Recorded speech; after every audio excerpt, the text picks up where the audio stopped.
All right, welcome everyone to Lecture 7 for Lean for Scientists and Engineers.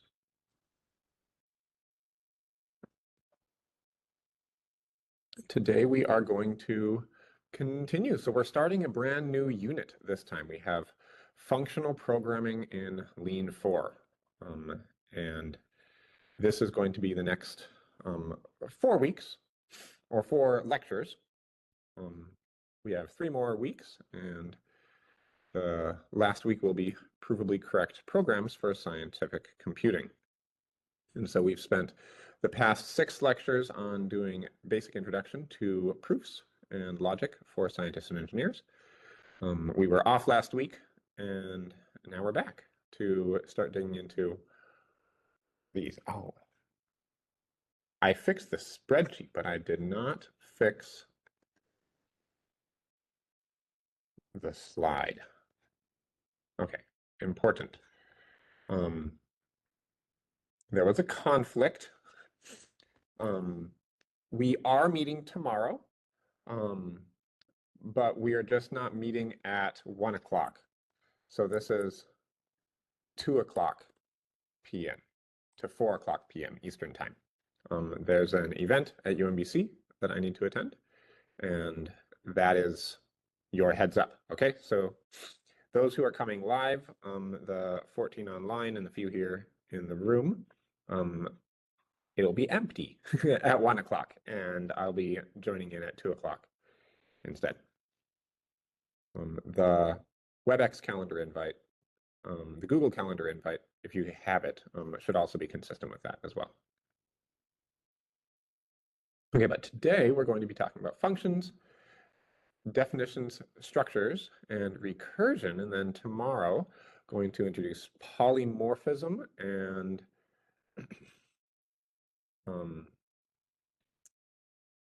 this is not consistent with the schedule either. We're technically going to do compiling lean to C when we talk about input-output. And I was making my changes just last night in the spreadsheet. That's what I should be showing y'all.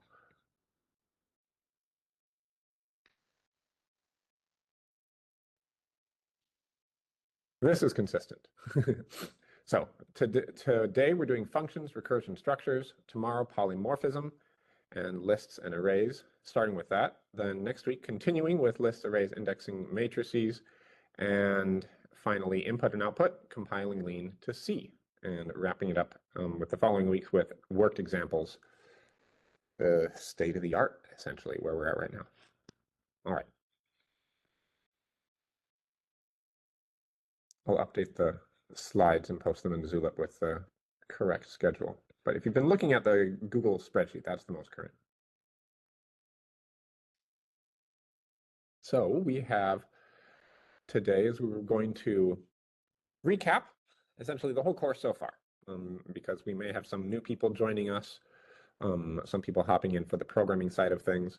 And also, we've been talking about proofs for a long time, so bringing back the overall vision of what we're going after and digging back into functions, because functions are, we're doing a lot more stuff with functions today.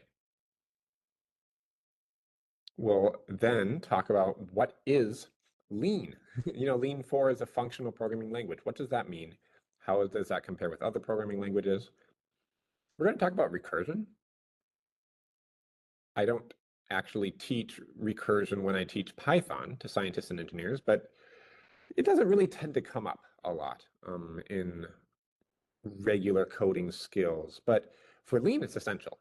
And we'll talk about why that is and teach you what recursion is. We'll then tie this to the halting problem, and what makes one of the things that makes Lean special is how it can prove whether your program is going to terminate or not. And then finally, dig into structures, one of the more important ways of encoding complex kinds of data in Lean. Tomorrow, once again, 2 o'clock start time, not 1 o'clock. We will be recapping today and then digging into polymorphic functions, lists and arrays, and tying this together with today's lecture by doing recursion over lists. These are important tools for setting up bug-free scientific computing programs. So this is from lecture 1. There's this test-driven development that most software engineers practice, where you write tests and you write your program and you run your program until it passes these tests. And if your program is not passing the tests, or if a new version of your program is not passing the test, then that signals to you that you need to go and debug. You need to fix your program. Our strategy is bolder than that we want to verify the logic of our proofs mathematically. And to do this, we need to write specifications. Then we write our program and we finally prove when it is correct or not.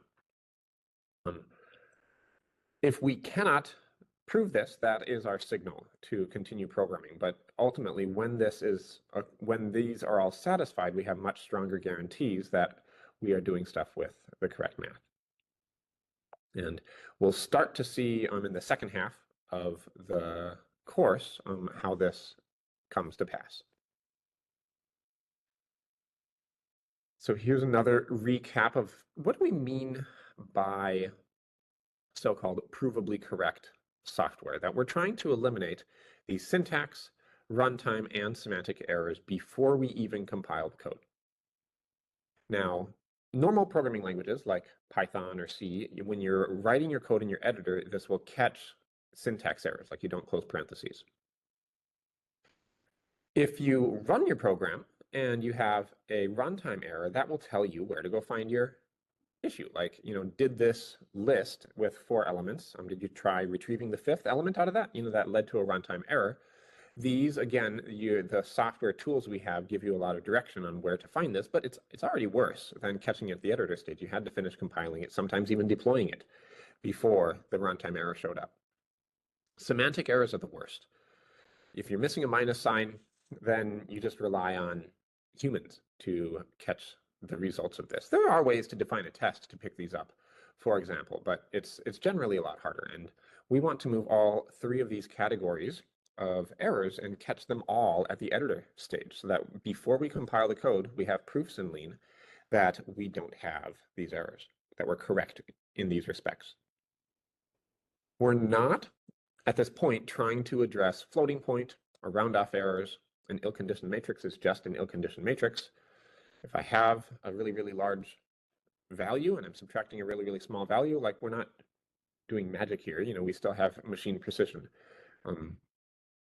There are strategies people have developed for checking whether or not these are appropriate, and you may use those to decide, am I going to work with single precision numbers and save a lot of computational speed, or am I going to work with double precision numbers? I'll have more precision, I'll get more accurate results. It will depend on the needs of your particular task. If you're doing computational fluid dynamics simulations, that's a regime where it ends up mattering a lot, how much your floating point or round-off errors are when we're doing those kinds of simulations. We're not addressing that in this course. So the other ingredient for all of this is recognizing that derivations in science and are math proofs. So I, in my science class, may say I have my 5 premises describing my theory, and these I'm using to derive a conclusion from this. And in math language, this is 5 premises imply a conjecture, and that becomes a proposition. If a proposition is true, then I have a theorem about that I can go and prove. And in this case, I would just use algebra. I'd do substitution, canceling terms. As long as every single step of my derivation is a valid mathematical step, then I've constructed a step-by-step process to get from my 5 premises to my conjecture, and that's my evidence that my proposition is true. And we do this all over the place. So if you work in science or ever took a science degree, then you've encountered all sorts of derivations in your courses, and recognizing that we could move all of these into Lean and start proving them.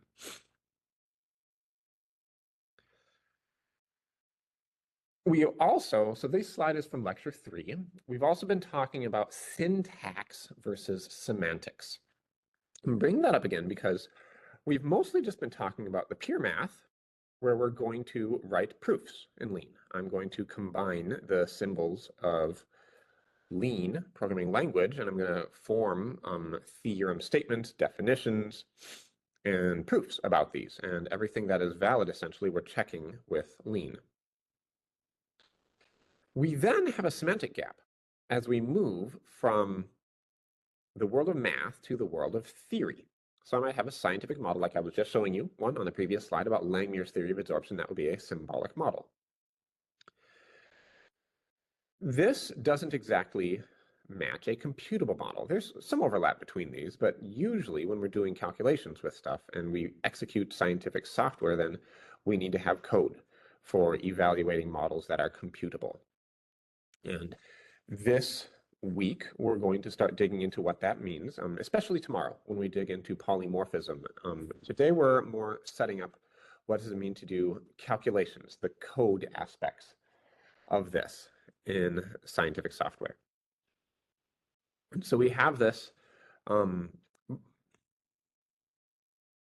so traditionally, how scientists navigate these things is we would go from math to scientific theories and computable models and approximations of those by doing by hand derivations.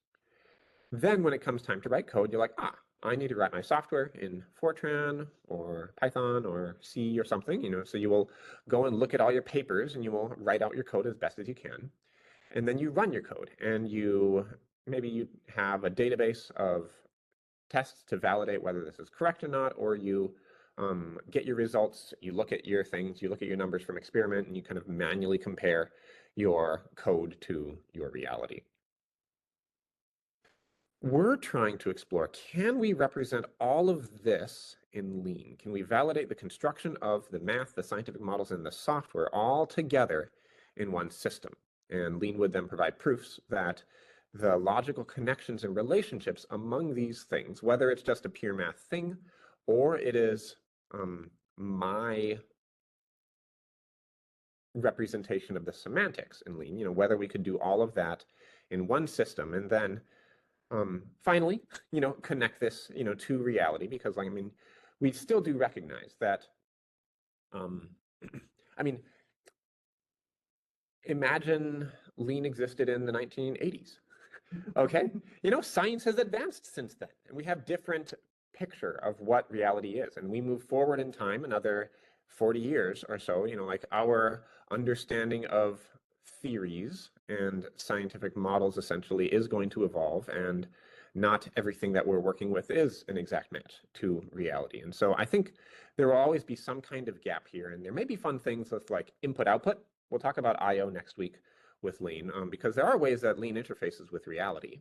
You can pass data in from outside of it and potentially even, connect it to an instrument or a controller or something like that. But for the most part, we're just focusing on unifying the top aspects of this overall idea.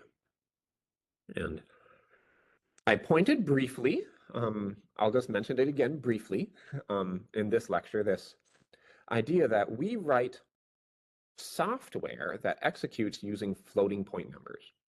So I talked about this rather simple bit of software that's doing this analysis called BET adsorption analysis. In lecture 1, I had more details about that. But we essentially take data in and we do calculations with this and get numbers out. And this is operating with floating point numbers.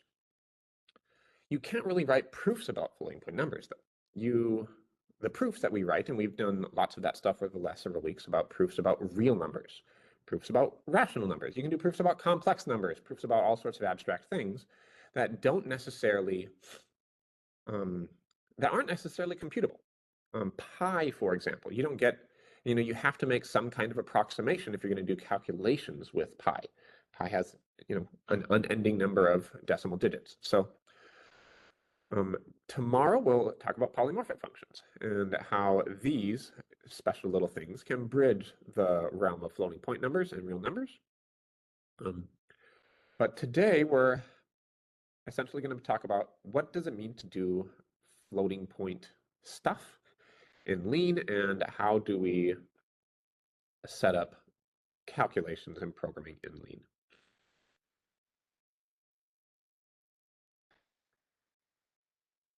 A reminder of what definitions are. So in the first 3 lectures, we mainly worked with isolated theorem statements. And then we started moving into, like, I could define things. I can define, what does odd mean? What does even mean? We can define propositions. We can define functions. And this ultimately facilitates modular code and verification of different parts of your code. It's really important in programming because we define functions this way, and then we use those functions to calculate things. So that's the basis of doing programming. In lecture 5, we talked about the differences. So if you have written code before, you may think of a program or a function as something that takes arguments in, it performs some kinds of calculations and produces an output. So here's a function in Python where I have squared x, I calculate what y is, and I just return y. And this is the programming sort of step-by-step procedural perspective on what functions are, but a math perspective of a function is different in math. I mean, there's a lot of overlap between these, but what a function is in math is it's a mapping of values from a domain to a codomain. And the red here is the domain, the blue is the codomain. So these might both be natural numbers. You might go from naturals to reals or different kinds of things like that. And you may not access in the codomain every single location. I mean, you may not access from your function every single location in the codomain, but that's not super important. What's particularly important, though, is that there is a mapping from every single entry in your domain to something, okay? And also that, I mean, a place that this lands is always located in the codomain somewhere. And so the square root of x, for example, is not always a function. If I say this is going to have type integer to integer or type real to real, then there's no mapping from the negative part of the domain to anywhere in the codomain, because I can't take the square root of a negative number and end up with an integer. I can't take the square root of a negative number and end up with a real.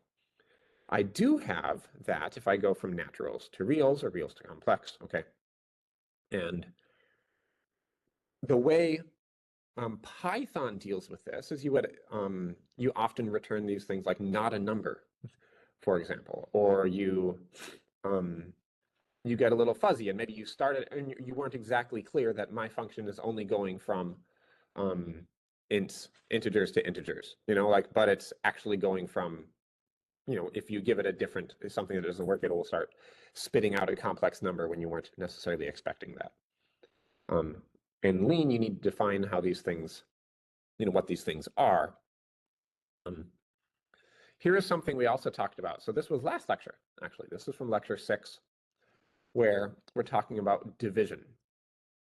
And so if I have division, and I'm taking an x and y, okay, in Python I can return z, but if y is equal to 0, I'm going to get not a number because division is undefined. Division by 0 is not defined. In Lean,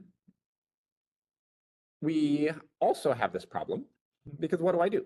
I'm trying to map from the space of real numbers and another space of real numbers. This is a binary function, a binary operation, and this ultimately maps to real numbers, but there is no location in the real numbers. And so what Lean does is this actually sets this to 0. So when y is equal to 0, this is defined as 0. If this is the first time you're hearing about this, link to a blog post and go back and check out lecture 6. It likely it made us uncomfortable about this for a while, but it's a convention. This is referred to as a junk value. We talk about how those work. They show up not just here, but in lots of kinds of operations that end up with a typical understanding of this function having some kind of gap for at least somewhere in the domain, and we need to define a place in the codomain for that to map to. Once we've done that, then proving gets a lot easier for us to work with. Okay. A refresher of some glossary terms. An equation is a proposition about equality. Okay, so that's different from a formula. an equation does not have an inequality sign, like a less than or equals. A less than or equals would be a formula. All equations are formulas, but not all formulas are equations. If you take just one side of these, you get an expression. So y is less than or equal to x plus 5. The x plus 5 is an expression. The y is an expression. The type of equation and formula are both propositions. The type of expression it will depend on the types and operations of the things inside. It might be natural numbers, might be real numbers, and so forth, floating points. We also have functions. We talked about those. So this is a pure function maps from domain to codomain. In Lean, that just means a function. A partial function is something that maps from part of the domain to the codomain. And today I don't have a concrete motivated example of that, but we will show how Lean does support partial functions because it's a programming language.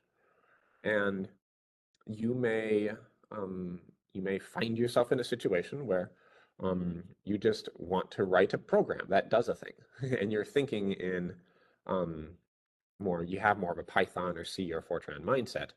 And Lean does support these things. They're called partial functions. You just can't prove things about partial functions very easily. And they make that distinction here because Lean is really about proving. So we mostly deal with pure functions whenever we can, because then we have proofs about that. And we'll talk more about that shortly.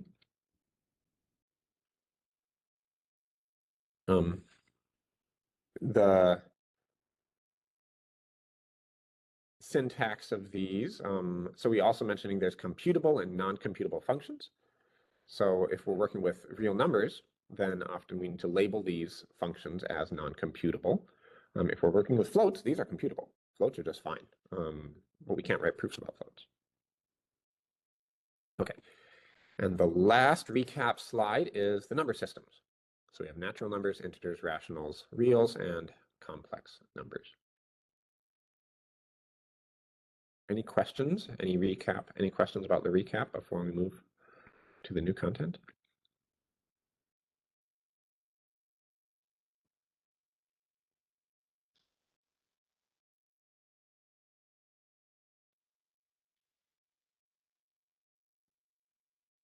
Right. Okay. Programming paradigms. So imperative and functional. These are two categories. You may have heard of object-oriented programming. That is an imperative kind of thing. We're going to talk about these two categories. And I'm going to start by saying it doesn't necessarily mean a programming language. It's possible to write functional style code in languages like Python. Lean, however, though, is purely functional. It doesn't let you use imperative techniques. And if you're new to programming, this might be a little bit difficult to grasp. I encourage you to just keep thinking about it. Listen to this part again and just keep working. Eventually, I think it becomes clearer as you get into this. But the main difference between these is imperative is about how to solve and functional is about what to solve. And imperative, one of the biggest concerns, if you would, about imperative programming, the reason that we're interested in Lean is because after you set variables in an imperative programming language, you can change them, and they might not be the same thing anymore.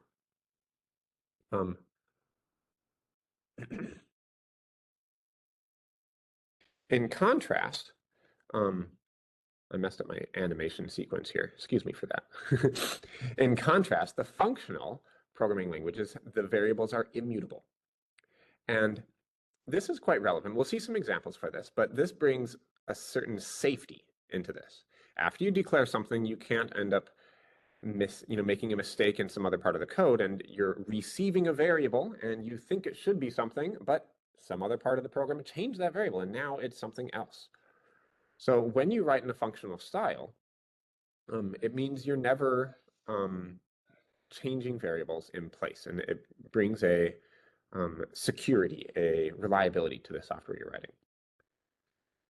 Imperative means you follow a sequence of steps to achieve a result, while declarative is focused on defining, declaring what things are.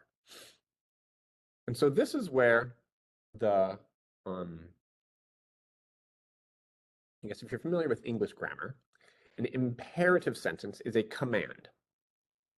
Come here, go outside, give me this. These are things where you are giving commands, essentially, to the software, and it is going to follow those commands. It's about how to solve this. It's about the step-by-step process that's supposed to be done. In contrast, functional programming languages is a lot more about defining what things are. And it connects with the view of what, and so imperative programs, they'll use loops, for loops.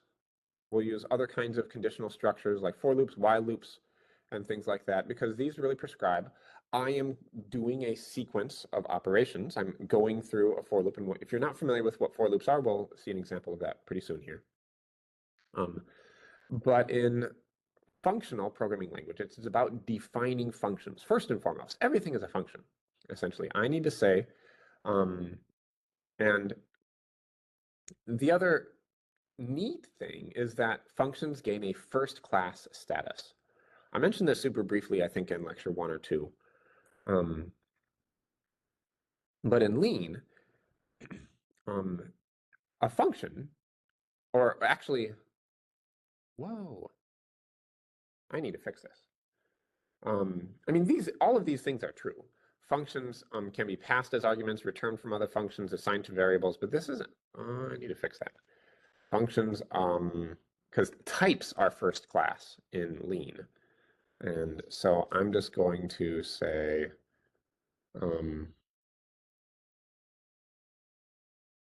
functions,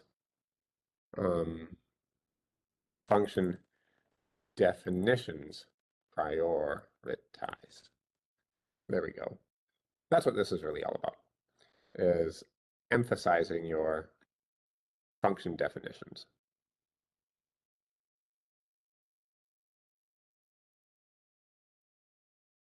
ChatGPT let me down on generating some of this text. Okay. Side effects are another problem, and this is one of the big reasons we want to use functional programming languages, because we don't want side effects in our code messing up, leading to unexpected things. And pure functions have no side effects. Given the same input, you always produce the same output, and that's one of the powerful things about Lean. And so there are examples. Python, Java, most programming languages really are imperative in nature, while Haskell and Lean 4 are examples of functional programming languages. SQL is another model of functional style. If you're a computer scientist, work with any of those things as well.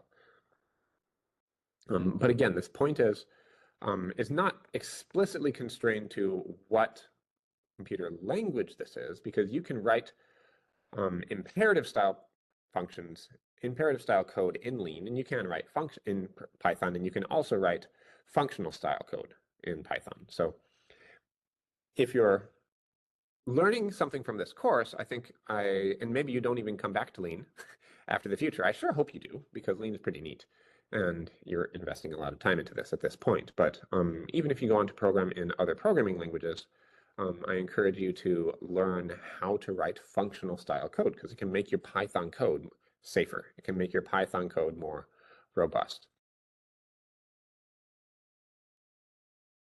So one of the big points we brought up was mutability and immutability. So what does this mean? So here is a list in Python, and lists are mutable. So if I have a list of 3 elements, I can perform this assignment operation on the element number 1, which is this second one, the value 20, And I have now changed 20 to be a value of 80. In contrast, tuples in Lean are immutable data structures. So if B is a tuple, then if I try to do the same thing, Python will throw an error. It will say tuple object does not support item assignment. I can't go and change this 20 to an 80 like I can in list because this object is one thing. It's essentially, when you think of I've packaged these together in a variable called B, and now I can't break it apart anymore. It is B. If I'm going to do something with this, I have to create a new variable. So here's a way to create a new variable. I could define C, right? And I could say C is going to take the first element from B and the third element from B and add in 80 for the second one. This is allowed, okay? But B is and always will be the thing that I've defined it to be. Mutability is not allowed in Lean. And so if I define A essentially as a floating point number, you can totally do this in Python. I can define A, and then the very next line, I can say A should be is equal to A plus 1 or 10, okay? But in Lean, this is going to throw an error. It's going to say A has already been declared. Your declarations must be unique. And there are cases. So we've been doing these math proofs in the first half of the course. And so there are actually some curious cases where you invoke a Lean tactic that happens to generate terms or variables. And if it does end up generating a variable with the same name as one you've already declared, okay, a nice thing that Lean does is it actually still creates the new variable. It doesn't delete, it doesn't overwrite the old one, but it gives it a special name. Like it was going to give it A. If it was going to call it A, it wouldn't end up, it would create a variable and call it a dagger. You'd be able to see it in the info view and catch it. So I'm going to hop out of here and jump over to the Lean code. All right.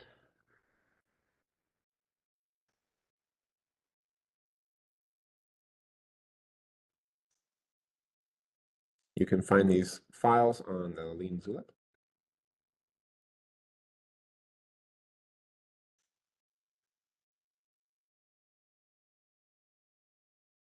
Rick is asking a question. Does this mean they can never be updated whatsoever? Nope. I'll get to that shortly, though. We'd be kind of stuck if that was where we were at. So here I'm defining A as a floating point number. And you can see if I then try to define A as A plus 10, you'd totally be able to do this in Python, right? This is how we increment things all the time. But it will say, error, A has already been declared. And if I go and look at A is, it's basically ignoring line 9 here in the code. If I wanted to define this, I would need to define B is a floating point number equal to A plus 10, for example. I can't just define this in this way either. If A is equal to A plus 10, okay, we get an error here as well. This is failing to show termination with error structural recursion cannot be used. I'll get to that in a minute. We'll find out where that comes from. But that's a point about mutability. You may also have noticed that you can't define a theorem twice. If you try to name a theorem a second time, give it the same name, Lean is not going to let you do that. Python doesn't really complain because it supports replacing a variable with something else that you're calling that same variable, which leads to unsafe behavior.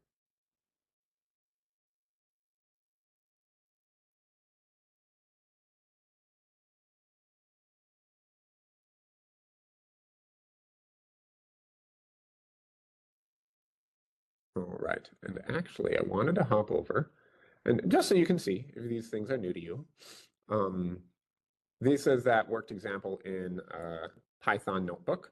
You can see we can support item reassignment in this list. And if I wanted to do this, if I wanted to just say A is instead equal to, I mean, I could call it anything else. I could call it weird string, okay? I can go ahead and I can print A all over the place. I've just redefined A. It used to be a list, now it's a string. And that is something that's, so I have students submit homework assignments in their Python class all the time. And this type of thing will catch them up all the time because maybe an earlier part of the program, you define something as A. Later the part of the program, you start using it, thinking it's doing something else, but Lean just won't let you reuse anything. I shouldn't say it. Like Lean will catch these kinds of things before you get into that messiness. Right.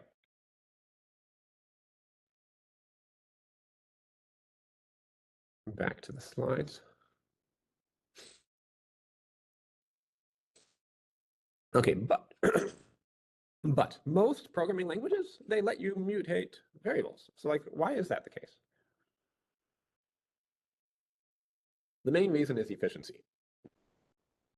So consider a matrix, right? This one's relatively small. I have 30 entries. I could have a matrix megabytes of data.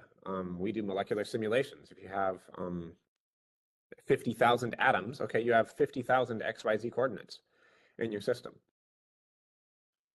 If I just want to multiply one of these elements by 2, it makes a lot of sense to have your data structure be mutable. All you need to go do is you need to go and access the location in your computer's memory where this thing is stored and swap it out for this thing. And you're done. That takes a lot less compute.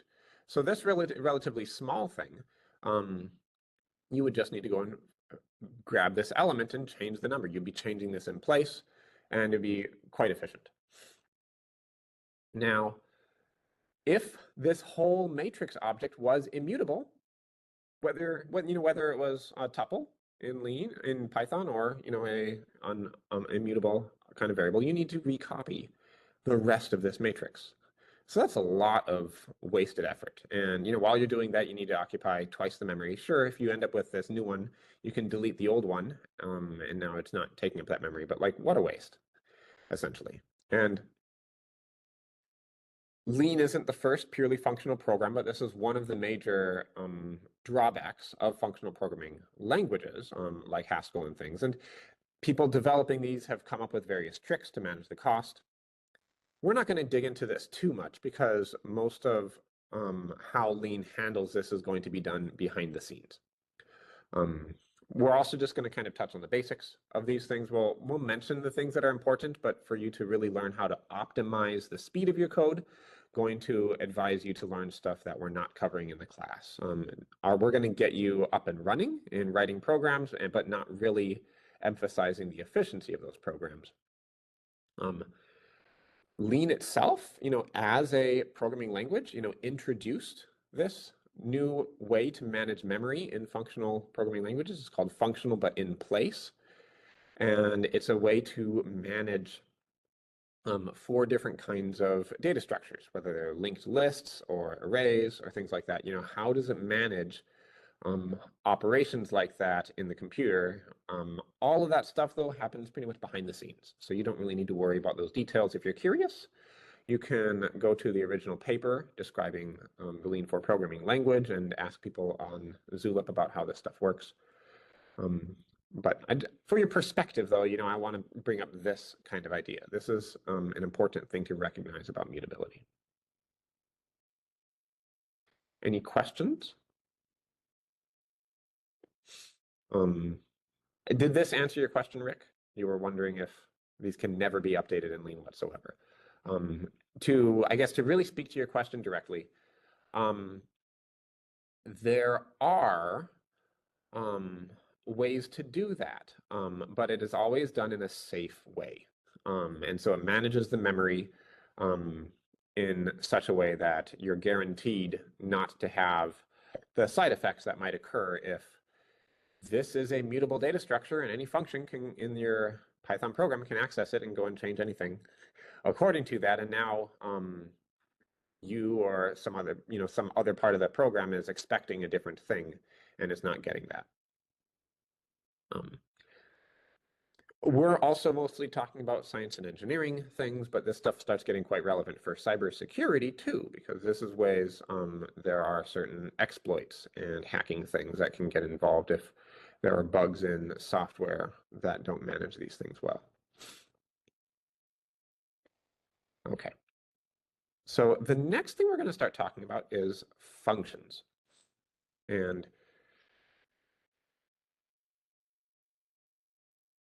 the first point is that when I write a function, I can call other functions from that. So, and this is the basis of writing modular code. You want to write software that is comprised of a whole bunch of different functions that each do little things, and you connect all of these functions together so you can do cool stuff. A function is recursive when it calls itself. So that's a little weird to think about, like a function that can call itself. Okay, and if this is the first time, yeah, it ends up being like that. But here's an example of a loop style to do a factorial function, and then here's a functional style to do a factorial function. So n factorial is essentially if I want to do the factorial of 5, I want to multiply all the numbers from 1 up until 5. 1 times 2 times 3 times 4 times 5, that's the factorial function. And we need recursive functions in Lean because we can't write loops. Loops, for loops, while loops, these are inherently a hallmark of imperative style programs.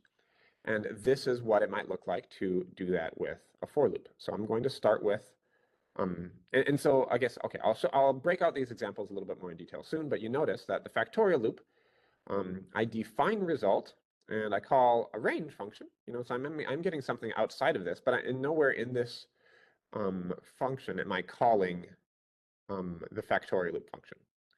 In contrast, factorial here, inside of this function, I call it again before I'm finished, essentially. So I'm running this function and I'm calling it again and inside of this own function. And that's what is meant by recursion. So first, let's talk about what the factorial function does in a for loop. So in this example, this is a Python example. These are all Python examples until we get to some Lean examples soon. I'm going to come into this program and I'm going to have n is equal to 5, and I'm going to have result is equal to 1 because I start it equal to 1 at the start of this loop. Then I come into this range. I'm going to set I is equal to 1. And then I update result. Result is equal to result times 1. So I is equal to 1. So result is now 1. Then I move to I is equal to 2. And I do result is equal to 2 times what result was before. And so I is now 2, result was 1, so we get a 2. Then I is equal to 3, result was 2, so now I get a 6. I is equal to 4, result was 6, so I get 24. I is equal to 5, result was 24, now I get 120. And we have now reached the end of this range object. I said n was equal to 5. The way Python does the range function, it does everything except the last element in the range. So we go up to 5 and we stop. We don't go to 6. And then we return 120. And because we finished cycling through this for loop, so we get to the end of the factorial loop function and we return the result. And I mentioned side effects before. This is what that means. Here, result is holding this value in memory, and we're constantly overwriting this number. It used to be 1, and now it's been overwritten with 1 again. Then it's overwritten with 2, then it's overwritten with 6 and 4 and 120. If result is a global variable, other parts of the program might modify this. Here we end up setting it equal to 1 at the very beginning. And the way Python defines functions, the result and the variable I are only going to sort of exist in memory while this function is working, so that's a functional aspect of this otherwise imperative style code. But if result were a global variable, then other parts of the program might modify this. This is an inherently unsafe aspect of this for loop. Instead, the factorial function is recursive. Now, what does this look like? So let's unpack this. So inside this, we have an if statement. If n is equal to 0, then we're going to return 1. If n is equal to anything except 0, then we're going to return n times factorial of n minus 1. And so we start with factorial of 5. 5 comes in. So what are we going to do? N is not equal to 0, so we're not going to return 1. We're going to return the else. So now we have 5 times factorial of 5 minus 1. See how that works? N is equal to 5, so it comes out here. I'm doing a return, but I'm just going ahead and I'm calling the same function once again. So I'm done with my first evaluation of this function. Now I'm moving on to call it once again. And because 5 minus 1 is equal to 4, I simplify this, and now I pass 4 into my factorial function. So I get 5 times 4 times factorial of 3 is going to be my output. Now you can kind of get this picture. Then we multiply it all by 3, then we multiply it all by 2, and then we multiply it all by 1. Okay, and now I have factorial of 0. So n is equal to 0, and now I'm going to return 1, and there's no more function to call. So here I am. And now that I've constructed this set of math operators, I can go do this multiplication and finish out what my expression is going to be equal to. My overall return is going to be equal to 120 out of this. And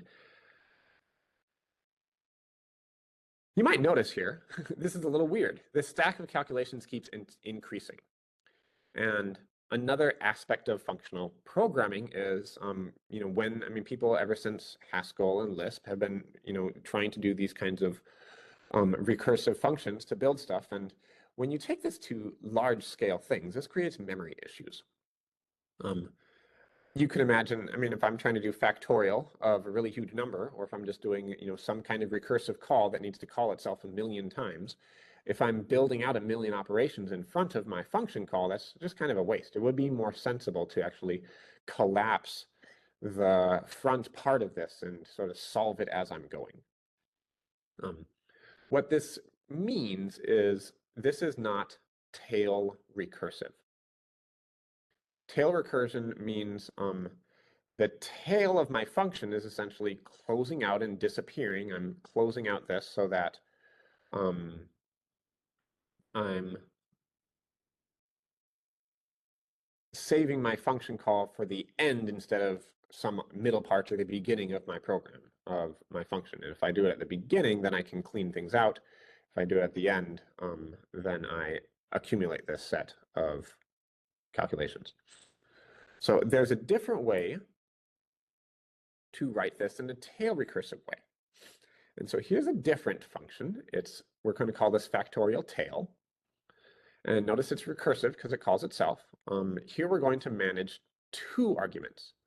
We're going to take an n is equal to 5 in this case.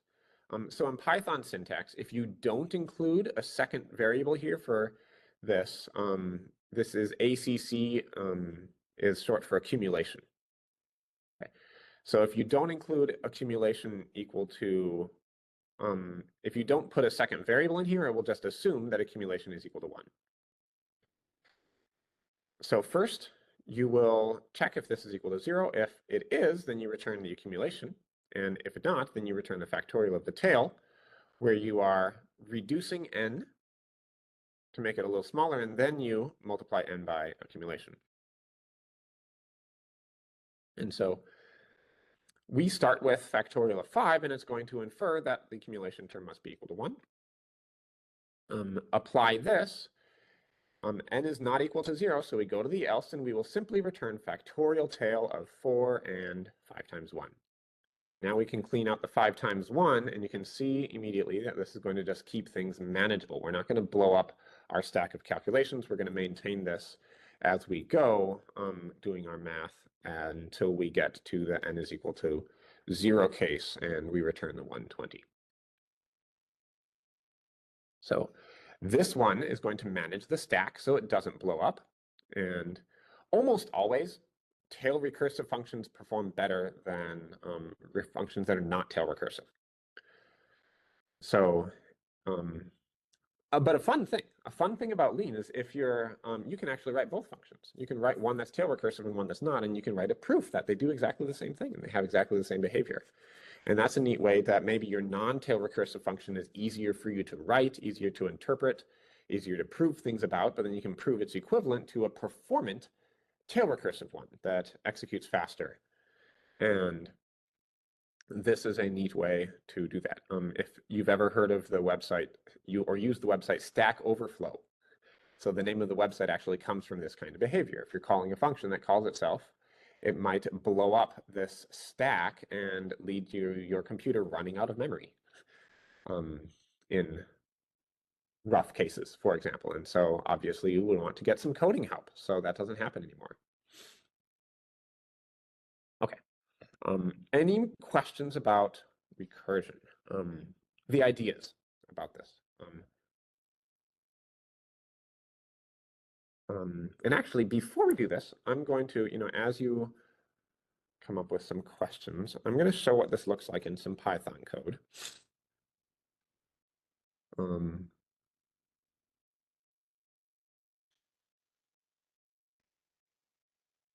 Here is, let me zoom in. Here is a recursive function in Python. This is the first one that I was showing you. And, well, let me just make sure. This is the, yes, it is. Yep, exactly the same. So I can define this as, and so on, and I can run this with factorial of 0. For example, we get, oh, well, there you go. I had factorial in my memory. Yep, I need to change the definition of this. There we go. Okay, factorial of 0 gives 1. Factorial of 5 gives 120. Factorial of 999 gives a really big number. Oh, isn't that fun? That's loads of fun. And so forth.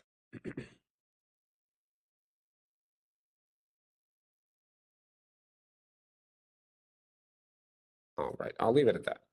There was something else I'm going to bring up, but we're going to talk about that after we talk about the halting problem, which is the next topic.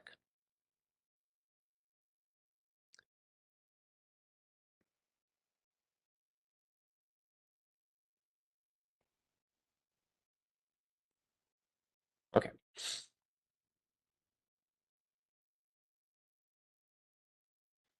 So this is where imperative programming languages, we're writing functional style code in imperative programming languages, like I was just showing you, these Python programs with recursive functions, where lean really demonstrates something powerful that those don't do. So consider an arbitrary program in a programming language. The halting problem is the question: will it stop running, halt, or will it run on forever? And here are some little snippets of code in Python. I is equal to 0, while I is less than or equal to 10. Let's print I. And after we do this, we're going to add 1 to I. So does this program halt? Is this program going to run forever, or is it going to stop?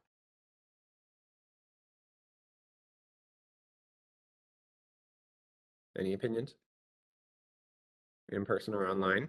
Throw your vote in the chat.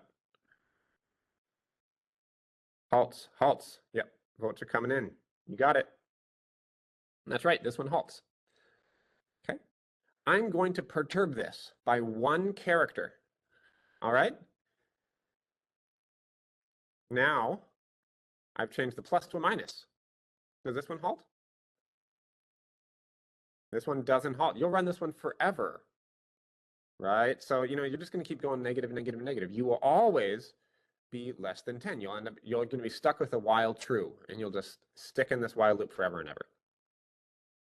Ooh, it will halt if integers wrap around. Yeah, that's weird.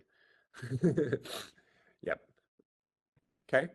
This last one, oh, I gave you the answer. Okay, but how about this last one? I'm going to go from this previous one. I'm going to make 1 character change again. I'm going to stick and insert a 2 in here. Does this one halt? Yes, this one halts. We're going to start at 20. We're going to start decreasing. Eventually, we will be less than 10. This will be equal to false. We will terminate and end the program. Okay. And the way to think about the halting problem, this one goes back to Alan Turing. You may have heard of this Turing machine, for example. But like if you have a Turing machine, an idealized computing device that, for example, doesn't end up running out of memory or ever get unplugged or anything like that, that you can prove that it is not possible to write a program that can determine whether an arbitrary program in that programming language, will halt or run forever. And what is meant by arbitrary, I put these examples up very clearly. Like I'm perturbing them by 1 character at a time.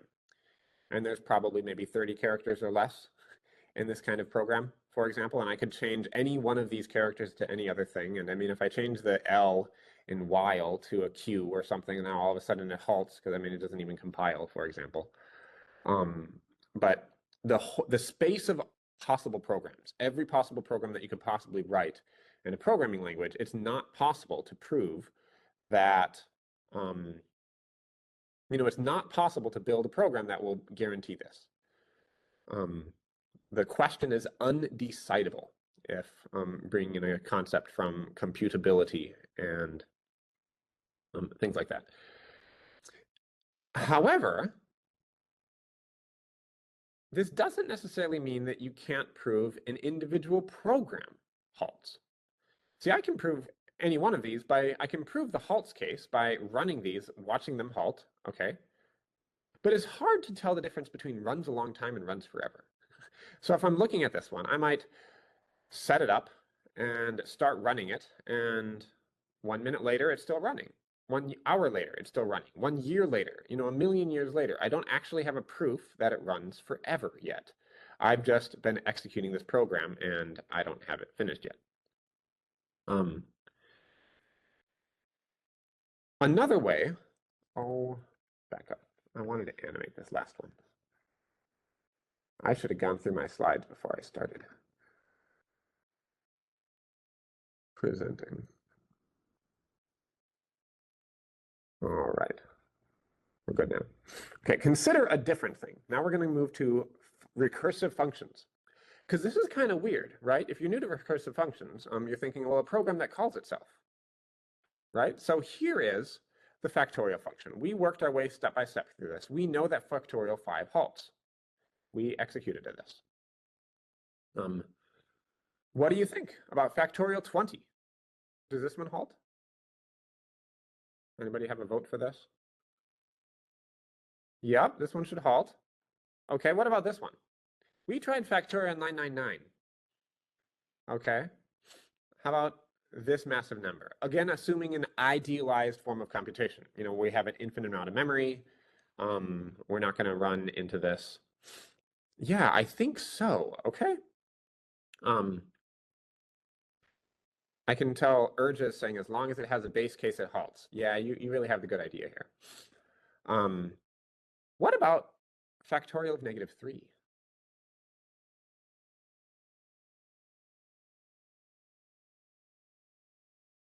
Again, this is Python program. Okay, so we're going to pass in a -3. We got no's coming in, right? Okay, so factorial of -3 does not halt. But how did you know that? We didn't actually run it. Um, Yikes. Yeah, weren't necessarily seeing that. Um, Urja says, yikes, probably need another base case. What are you going to do? Okay. I just gave it -3. I thought it was going to halt. I gave it a whole bunch of cases, but now I found an edge case. Or, I mean, a whole category of edge cases, negative values. What's going to happen here? If I pass this in, I'm going to run the program forever. Well, I didn't actually test this, but I could open up. Yeah, why not? I don't think I have anything to lose with what's running in my Python program. Um, did I have other stuff to show you here? Not really. Okay. Let's run factorial of -3. Execute. It's running. It's still running. It's still running. Oh, and it stopped itself. Okay, because it says recursion error.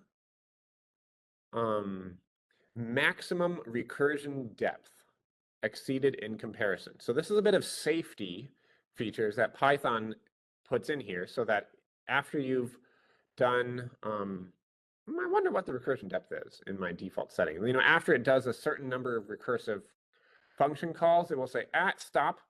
You probably have a function in your code. I don't want to crash your computer before you run into these issues. That one is not safe, all right? And yeah, absolutely. Like, we have a question here. So Stack Overflow at a certain point. In this case, yes, we would hit a Stack Overflow at some point because this was not a tail recursive function. But if I use the tail recursive version of this, I wouldn't be getting a Stack Overflow, but I would still never actually stop doing the computation. I will keep making my factorial smaller and smaller and smaller. So factorial -60, right? This one, um, this one also never stops. And my point that I want to see, that I really want you to think about is, we all figured this out, but I didn't. I mean, we did 5 by hand, okay? We know that factorial 20 halts, but we didn't run this massive number, and we still know the answer. We didn't have to run these answers. We are able to figure it out. How did we do this? You can think about your process. You'd be like, well, if I ran it at -3, it comes in at -3, so I'm going to be returning -3 times factorial of -3 minus 1, so I'll be getting -4. I got worse. I got further away from 0. So I notice a certain trend. And if I ran it at -4, it goes to -5. And I can kind of use logic to extrapolate out to what is going to be happening. And that's the principle for how Lean incorporates logic in proving that its programs are going to halt.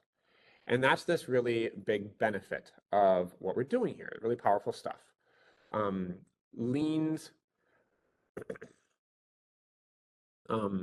yeah. So Simon has a good rephrasing of this. Okay, the recursion must be provable to monotonically converge to the base case. Okay, I haven't actually defined base case. We'll get to that soon. But the base case here is n is equal to 0.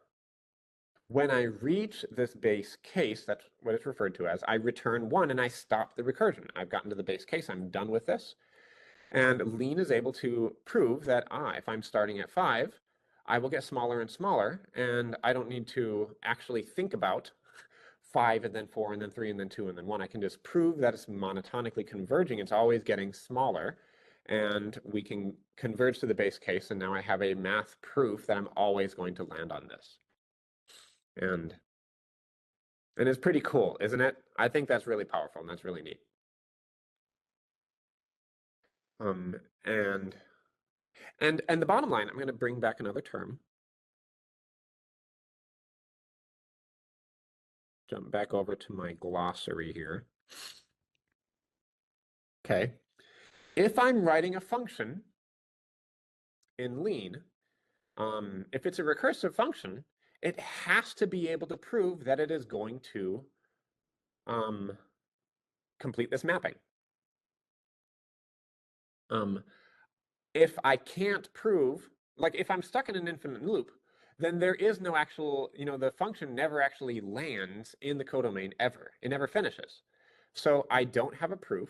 I don't have a mapping from my domain to my codomain. So it is not a proper function. It's not a pure function.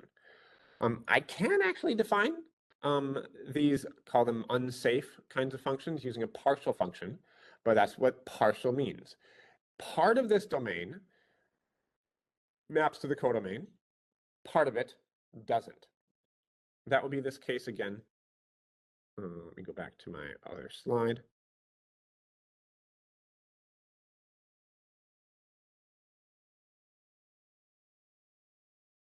Where were we? Okay. Part of the domain and includes these positive and negative integers, for example. It does map when I give it 5, 20, 15 million. Okay, it does not map anywhere when I give it -3. It does not map when I give it -60. That would mean this would have to be called a partial function. Python just lets you call it function. It doesn't really differentiate. It's not checking for that kind of safety. Lean is. And yep. Urja is asking, if you have an infinite loop, does the computer crash? Crashing indicate memory being full? And Simon gives a good answer to that. If your computer is crashing, then either you're running bare metal code, as in stuff that's, or your operating system needs work.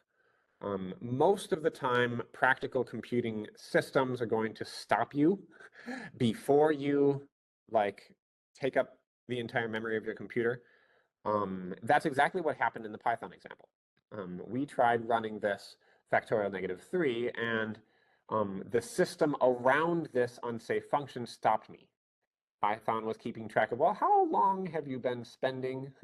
You're digging yourself a really deep hole in recursion here, and is keeping track of that. And if you exceed this recursion depth, then it just stops your program altogether. It says, we're not going to keep doing this, and that saved me from needing to abort this call, lest I at least break my instance of Python here.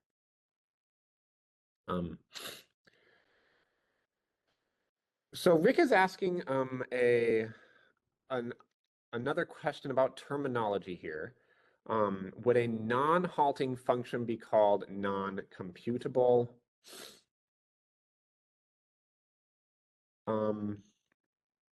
That's a good question.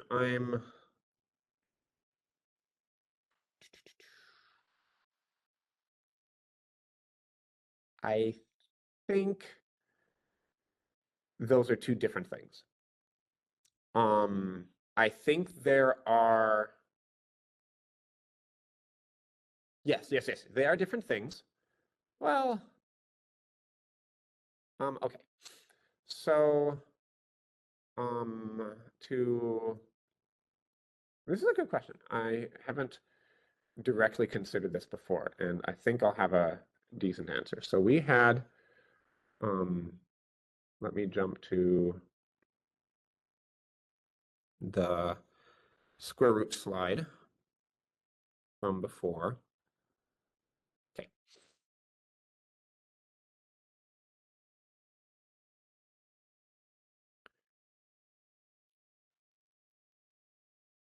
Doing this with real numbers in Lean, you're going to have to tag it with the non-computable tag for it. Proofs about it certainly halt. The execution about it ends up giving you some kind of weird results, and the reason you're tagging it with non-computable is because it doesn't want to compute that. But you can There are examples of functions where the types might make you tag it as non-computable, but then I don't think it's exactly the same thing as non-halting. Um, I think they're subtly different things, but if you wanted a rough way to think about it, they're related. Um, I would also, I mean, something that's fundamentally broken, I wouldn't be as comfortable just calling it. Oh, no, I got the answer. I got the answer. Um, this is a non-computable function. Um, I can define a non-computable um, function and do proofs with it. I can define a non-halting function, and I can't do proofs with it because it's just not. Well, even that I can logically prove that it would never halt, so I still can do that. But um, that's a good question. Um, ask about it on Zulip, and maybe a lean expert who really knows the type theory and the math, can help clarify on that. All right. Okay. Um, long time no lean, but we'll soon get there. Okay, so that's the halting problem. You can see how this connects. Before we get into this, we're going to talk about pattern matching. So the very next slide, we're going to talk about recursion and lean, but first we're going to talk about a simpler way to define functions. And this is a case. It says this is a function, its element goes, it's a function from natural numbers to string. And if you're familiar with Python, this is match case. You can use this similar match case tools in Python to do that. And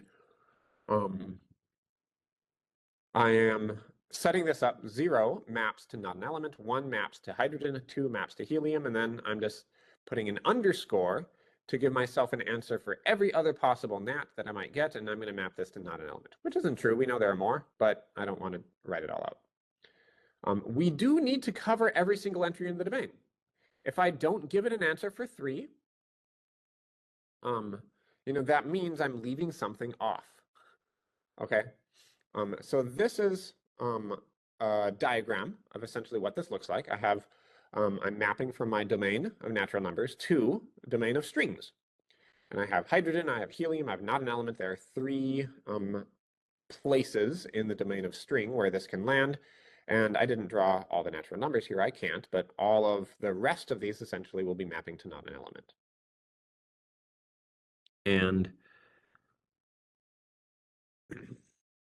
now we're going to hop back into the lean code. And we do have clarification from Simon on that.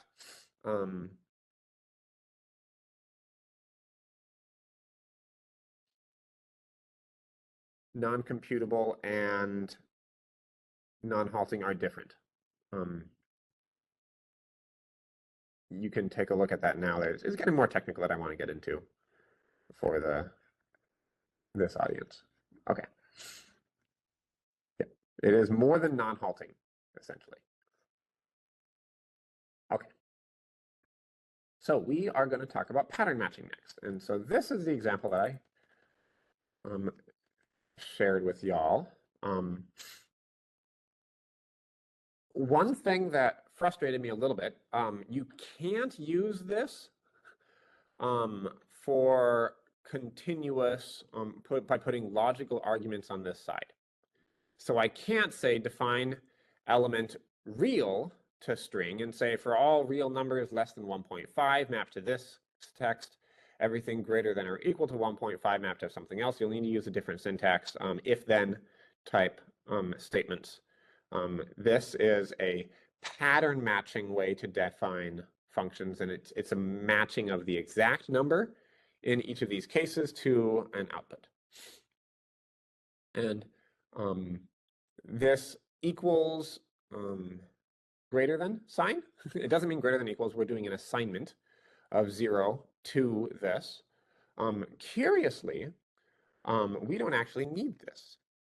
If I take the 0 away, the underscore subsumes any possible entry that is not covered by the rest of these things. So I technically don't need the 0.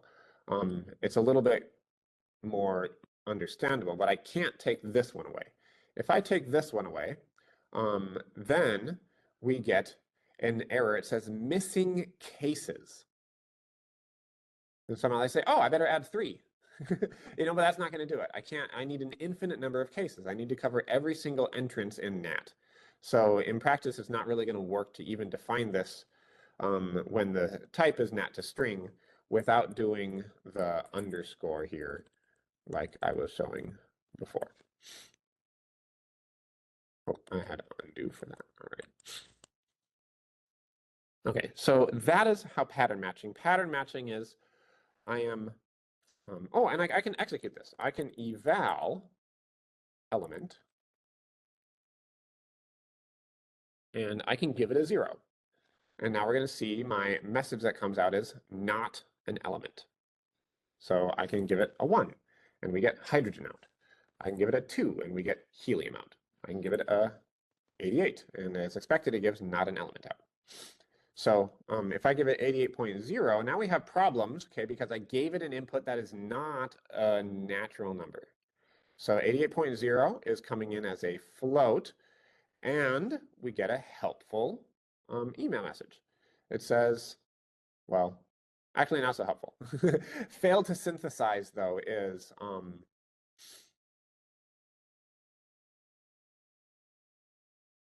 lean error lingo for we can't, there's some type error that we're running into. And the reason this is not working is because I put my cursor, well, it's not even figuring that out. So it doesn't know how to interpret 88.0 as a NAT. And so we end up with those issues. So that's how pattern matching works. We are looking for some, we receive some kind of input, and it will try to match the value in that input to one of the values here. And when it finds a match, it will then go and return that.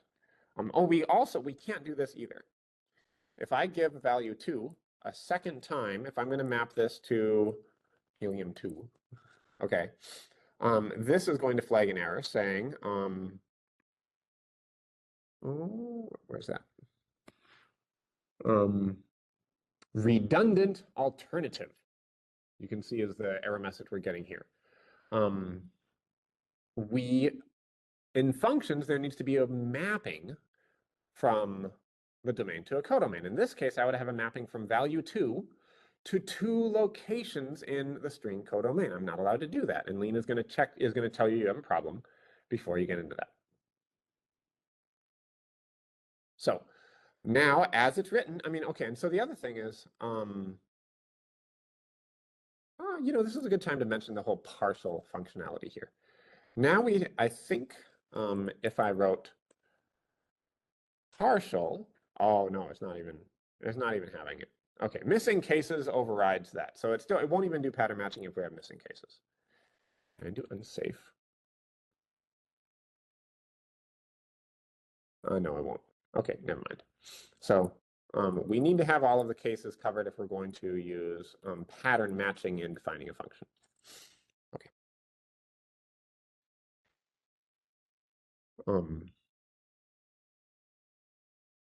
Now let's get back to recursion and the halting problem and show how all of this comes together. Oh, if you want to learn more about pattern matching, there's more advanced topics covered in Functional Programming in Lean 1.5, as well as theorem proving in Lean Chapter 8.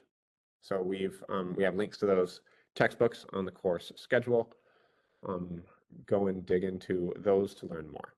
But this is all we'll cover for now on functional programming, on pattern matching.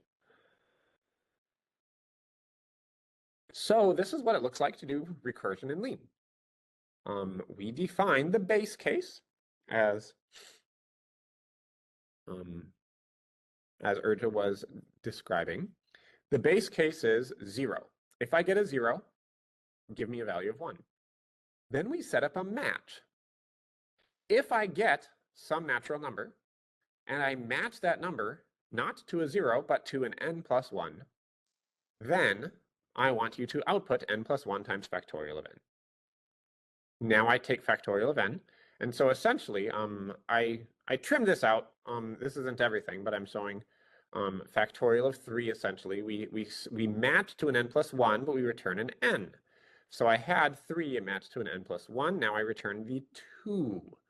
And this ultimately loops all the way back in my space to the 0 element. And the 0 element maps to a 1. And I mean, technically, I'm growing a chain of things. So factorial of 3 is going to map to a 6 in my codomain and so forth. But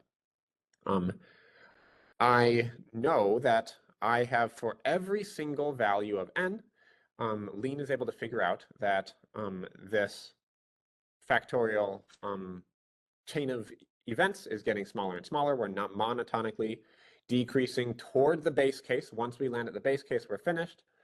And the pattern matching itself is solved because I have every single possible case covered. I could break this. I can define non-factorial and have it return factorial of n plus 1. So now it's going to match to a 2, and I could output, 2 times not factorial of 2. Okay, and I'm just calling the same function with the same argument over and over again. This is going to get me stuck in an infinite loop. And Lean, this is a broken function. This is not satisfying the halting problem. This one works. And I'll show you in a minute how this looks like in the Lean code. But essentially, when I look at this error message on that factorial, it's saying it failed to show termination or not factorial. Okay? It failed to show termination. It can't do it. And then it gives you some helps. It gives you some hints about what the errors are. There's more than just this, but it says structural recursion cannot be used. Structural recursion is how Lean is figuring out automatically that this function is structurally getting smaller and smaller. The variable that the argument of factorial is getting smaller and smaller and is trending toward the base case of 0. People have written proper proofs about this, but that's kind of buried under the hood. You don't need to access those in this case. Lean figures that out automatically. It can prove that this one is okay using structural recursion, so this one is fine. This one is broken. It cannot prove that, and so it's going to flag it, and so you have an error message. So let's get into what that looks like in Lean.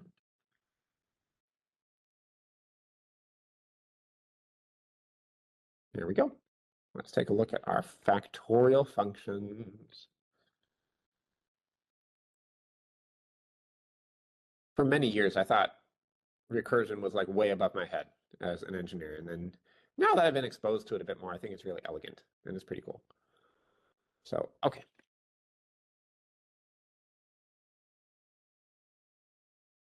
So here's a factorial function. You can see I can go ahead and evaluate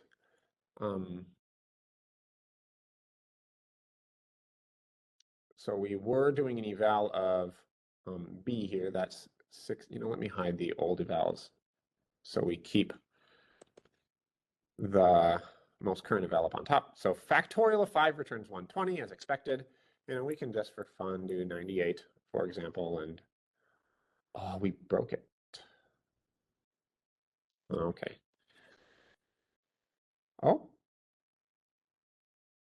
Oh, it's thinking about it.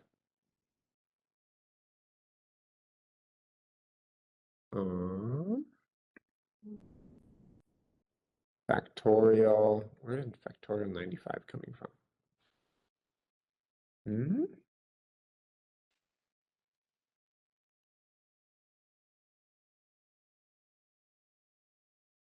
I took out that eval and I broke things. Come on.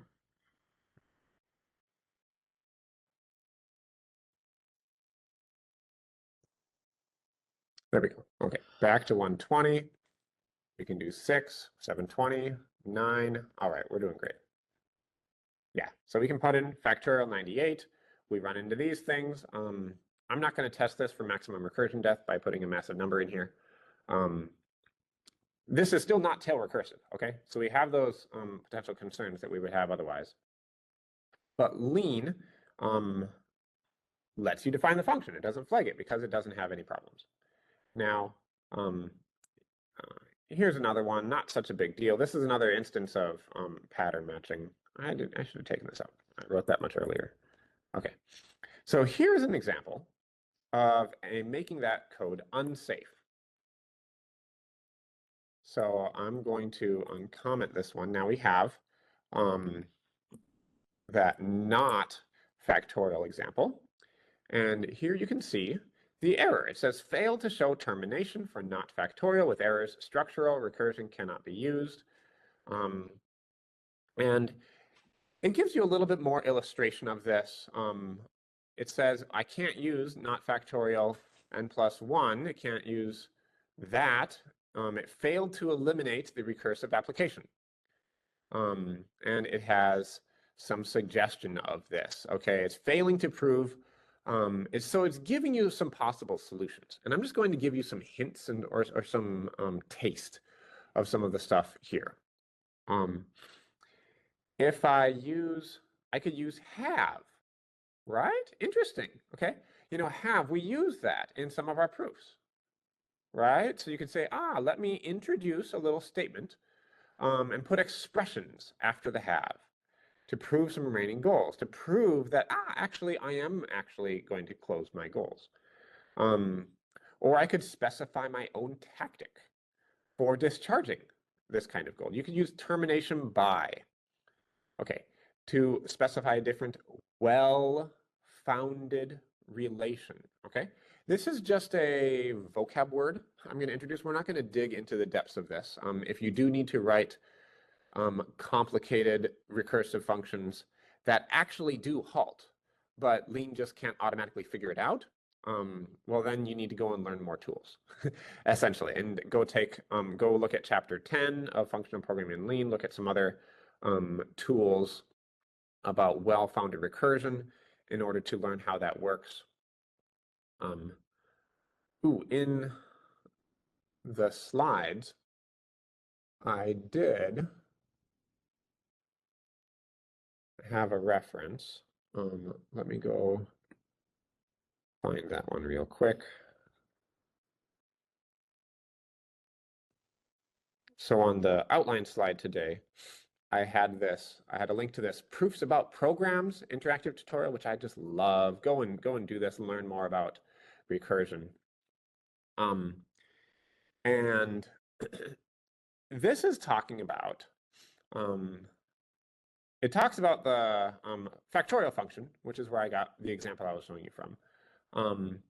And then it goes and talks about the Ackermann function, where if m is equal to, it takes in two things.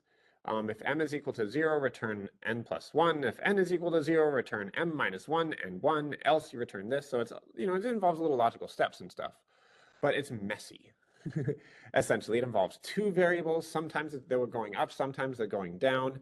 And bottom line, you can prove that this Ackermann function halts, but you have to use more complicated math. You have to keep track of two variables, as one of them is going smaller and the other one sometimes goes bigger, but on average gets smaller eventually. And so the pair of them together will always get smaller, and it will reach the base case all of the time. And this is a helpful picture. I'm just going to kind of move quickly because you can totally go to this website and spend your time going through these examples. But no matter what value of m I start with and value of n that I start with, I always end up on a path toward the solution, toward the base case. I don't ever get stuck in an infinite loop. I don't ever return back to the front. And so these are some different program logics. A is not okay, because most of the time I'm going to end up with A, but if I end up here, I get an infinite loop, so I'm stuck. Here I've got an infinite loop, so I'm stuck. Here, well, okay, not everything is defined. I'm starting from an infinite number of things, but in this case, everything is good. And so all of these have some kind of infinite recursion or loops or things. So these don't necessarily halt. I cannot prove that they halt. But functions with this kind of structure, even if they're calling themselves over and over again, even if I have a function calling other functions which call themselves, like eventually, like if you are dealing with that, I mean, my first advice is make the function simpler. So you don't have to deal with actually writing proofs about the termination. One question from Rick is, if you know your function halts, but lean can't prove it for you, would it be okay to use the sorry axiom as a proof placeholder? I don't know mechanistically if that works, but I do know what you can do is if you want to write a recursive function and you don't know for sure, and you know that it halts, you're pretty sure, but you can't prove it, you can add the word partial to this. And so partial is a special keyword. You add it to define things, and look, the error went away, even though it doesn't halt. Now, if it was something that did actually halt, well, you could define it as partial. You could go ahead and use it safely. You just don't have the proof that it does, so just be careful. If you made a mistake, I wouldn't want to then go and execute this function on something because I would get it caught in an infinite loop. All right. So good question. I don't know if you can do it on the proofs side by injecting in by sorry type of thing, but I do know you can just add the partial tag and carry on. In practice, so we're done. We have moved on from proofs. I mean, they're integrated into how we talk about lean, but if you're just writing programs, totally go and stick the partial tag on your function and try getting it to work first. Maybe you have an idea of what it's supposed to be doing. You can tag it with the partial attribute. You can get it running. You can get some results back and say, okay, now I think I've fixed some of my logic of stuff. And now then you return to it and say, okay, can I get this partial out of the way? So I'm confident that this is always going to halt. The projects that my students are working on, they've been doing this a lot. And so they'll come to me with another weekly update saying like, hey, look, I've got the answer I'm expecting. I'm like, looks great, but I see you're using partial. Can you get that out of the way? Can we clean it up and incorporate a pure function here? And then we have provably safe code in this halting respect. There's also a possibility, I might have defined factorial and I think it's doing factorial and maybe I'm checking it in a bunch of cases, but maybe I didn't actually define my base case correctly.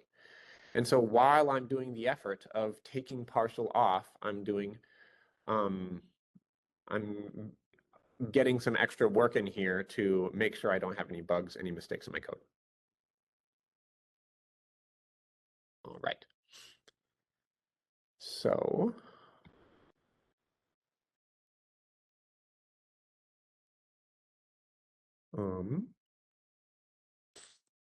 that is recursion and lean. Okay, and one more slide. Let me get back to here. So one of my students came up with this nice Python code example. We have lean on the left, Python on the right. After learning how to write good functions in lean, then he went back to Python and he said, well, I can use some of the tools of factorial to do some stronger typing in lean. So now I'm requiring n to come in as an integer and map to an integer output. I'm using the match case structure, which is a lot more similar to the logic of the lean factorial function. And this is indeed going to return for any case, but this one still has those problems with negative numbers. Int here includes negative values. That's where the lean function factorial is safe because I know that I've covered all the cases. Natural numbers don't include any negative values. And actually, before we move on, I do need to watch the time. We have had a great time talking about recursion and functions, continuity, a lot of stuff that we don't really learn about programming when we're thinking primarily about scripts. Execute my data analysis and graph making, from start of my program down to the bottom. But in order to write provably safe code, you need to learn these things. If I tried to go to my good factorial function, I could, I just bottom line, if I change this to z, then I end up with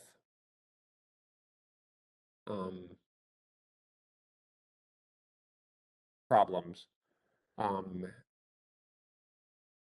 The accepted type is z. It's not, okay. The problems here is because I'm not importing mathlib. Oh, I was going to mention that at the start of the file. we don't need to import mathlib for any of this file. Today, everything is just using core lean stuff. But we can't use things like /n to get our natural numbers because regular lean doesn't know the syntax change from nat to, we can totally type it. We can type it. It knows how to automatically put the character in there, but it doesn't know how to,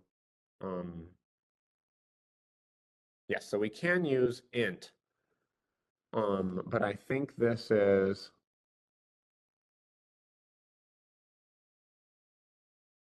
oh yeah. But this leads to a problem because this pattern doesn't ultimately work for every single integer. So again, lean is flagging problems if I give it the wrong type. If I want it to cover negative numbers too, then I can't do it. So, all right. I will leave it at that. Yeah, I mean, you can totally import mathlib. It's not going to break anything in this file. It's just a point of particular clarification. Yeah, it doesn't matter. Yeah, we don't need mathlib for this. None of this, all of this stuff is more on the programming side. It's not on the math side of lean, but you can totally add it in there. You do need it if you're going to invoke your fun math characters for the set theory notation. All right. On to structures. I guess we have 20 minutes for structures. I think we'll be fine. Here we go. I'm going to take a drink of water. All right.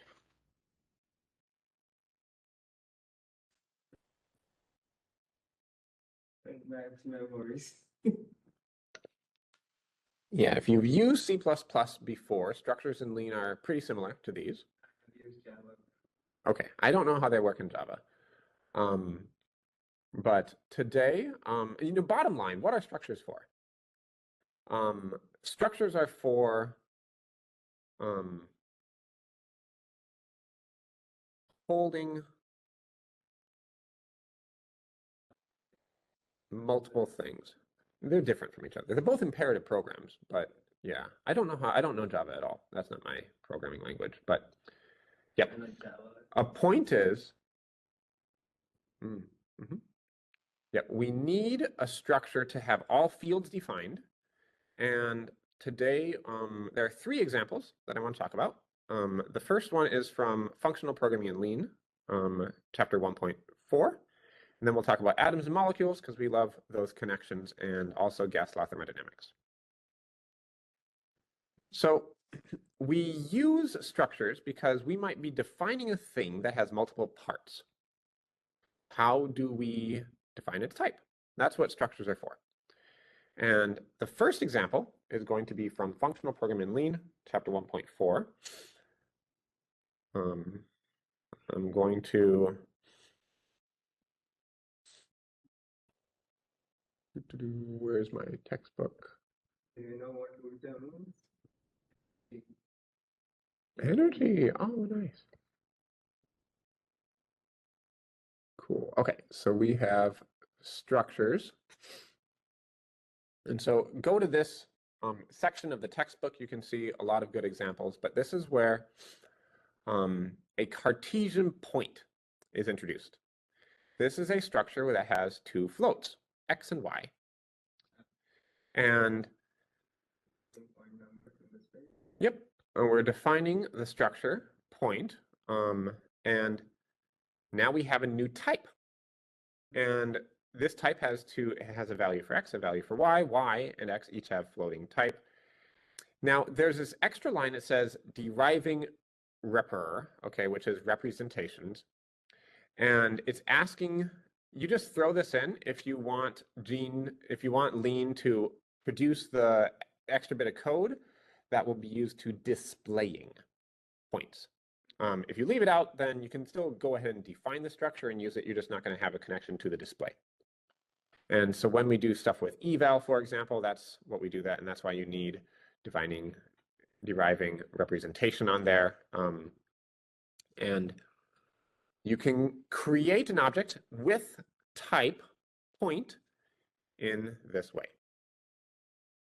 And we can see how that works by hopping over to our code. So I have my structure point, and point itself is now a type. It's a structure. Types are first-class citizens. And this is a type that holds other things inside, which have types. So it's all very flexible and abstract. And now I have origin, and the type of origin is a point. And origin now is x is being assigned. So the colon equals does assignment.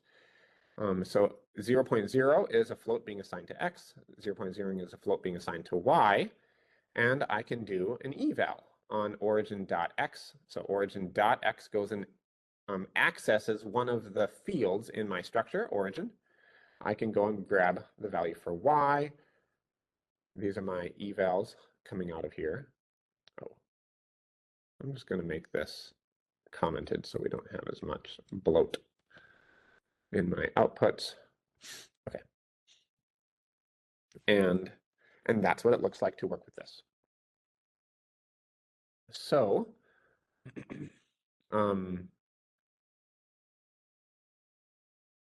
you can read these a little bit more carefully to see details on defining some different things, doing display.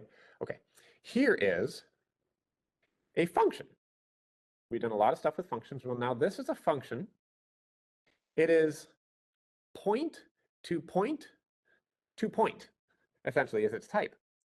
We're using the structure itself. We're using this structure now to define whole functions, point to point to point, essentially. And this is going to add points. I'm going to start with x in my function is going to be defined as 0.1x plus 0.2x, and y is going to be 0.1y plus 0.2y. I can do a distance function, and this is again the same. Okay, this is now, so this returns a point as a new location. Well, here I'm doing a distance, so I don't return a point, I return a float. And again, we can pull out the float.square root function and define the distance formula for that. And we can eval the distance on this thing. So we have these examples in the code from there implemented in this notebook. You can see everything is type checking just fine. If I start trying to, we use VS Code to access all the functionality of Lean. And yeah, and so we can do an eval of passing. So distance is taking one point object and it's taking another point object, and we can see in the eval output down here, we have a new point coming out. Yep. And we could write proofs about this, which would be cool. Not technically this one, because this is at floats at the bottoms, but we'll talk tomorrow about polymorphic types where we can do that.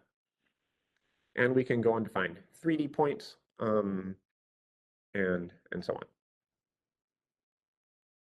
Okay.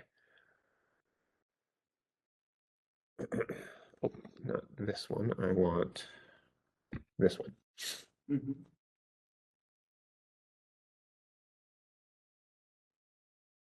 Okay, the next part is updating structures. We talked about mutability, okay?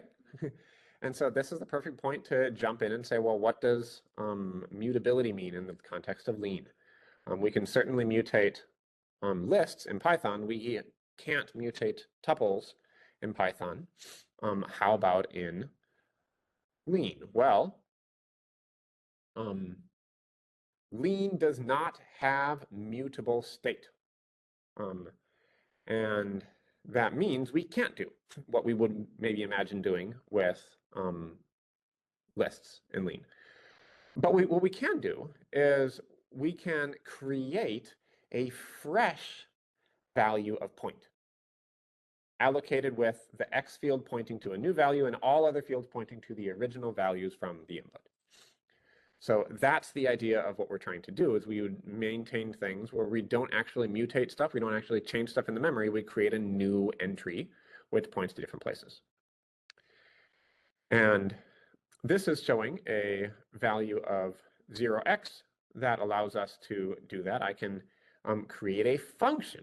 I map from my first point is going to come in, I'm going to produce a new point that is setting x is equal to 0. And I'm borrowing all of my stuff from the first value of my point, and I'm going to save those. I'm simply changing x equal to 0, but the bottom line is I am not replacing the original point, I'm just creating a new one. So this 4 and 3 point example is what Dave Christensen does to show this off, and we have that illustrated here, where here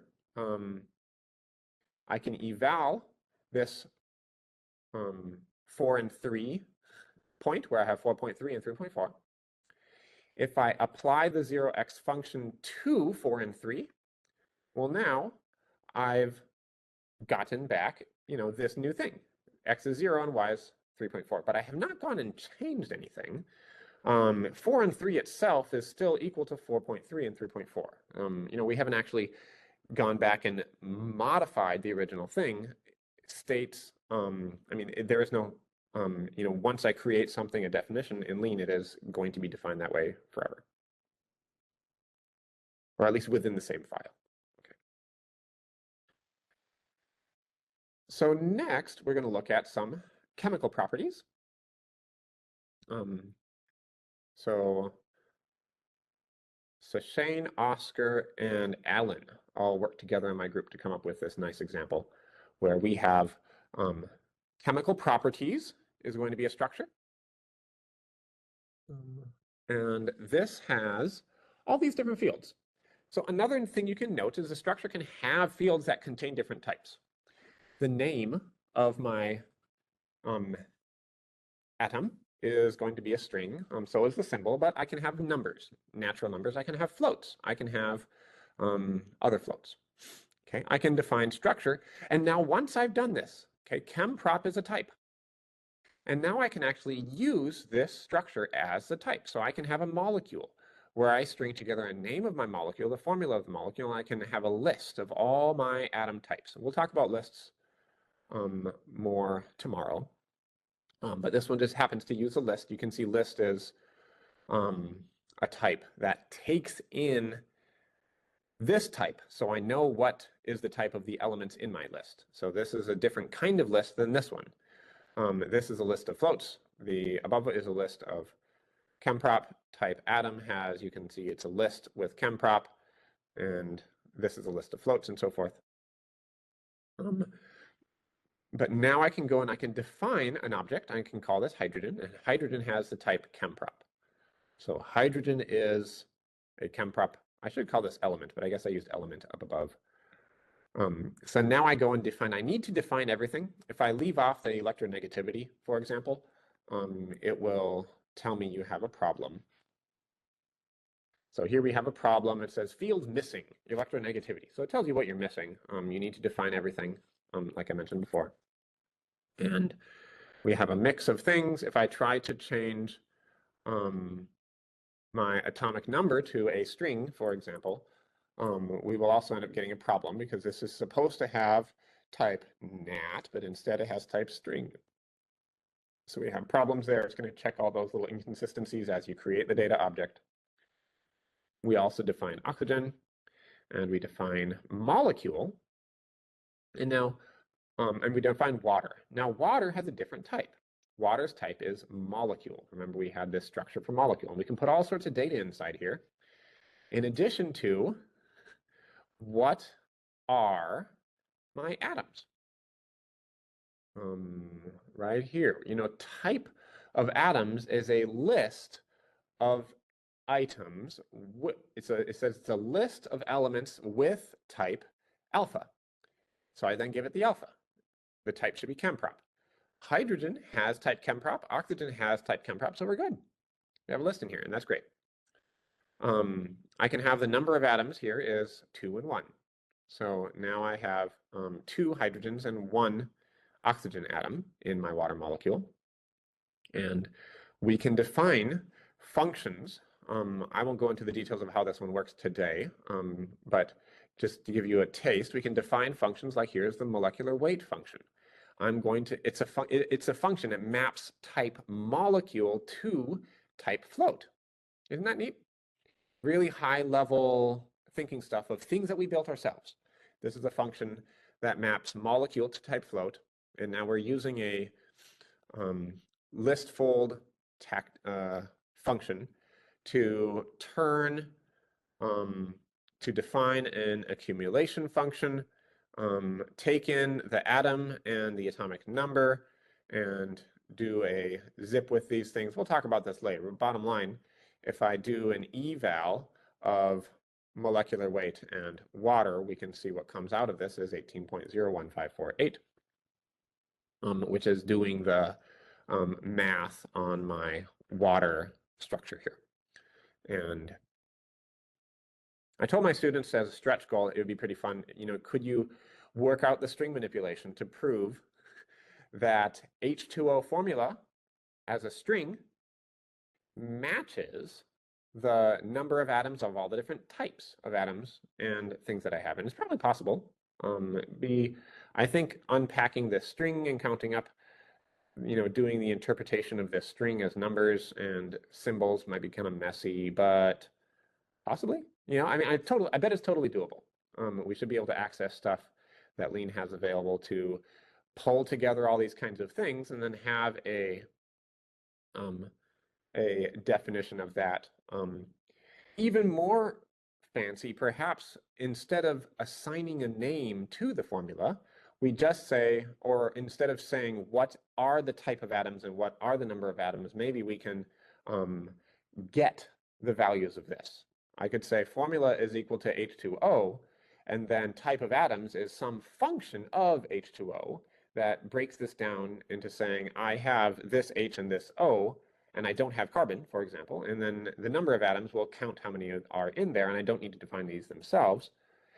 Then I could have a proof, maybe, that it does it correctly, and that that the backwards process always goes. And then we would be like, I have confidence that I'm doing my stoichiometry correctly. And finally, we might go a little bit over, but here's an example from our digital discovery paper on gas law thermodynamics with structures. And sorry, the only case we have in this is Lean 3.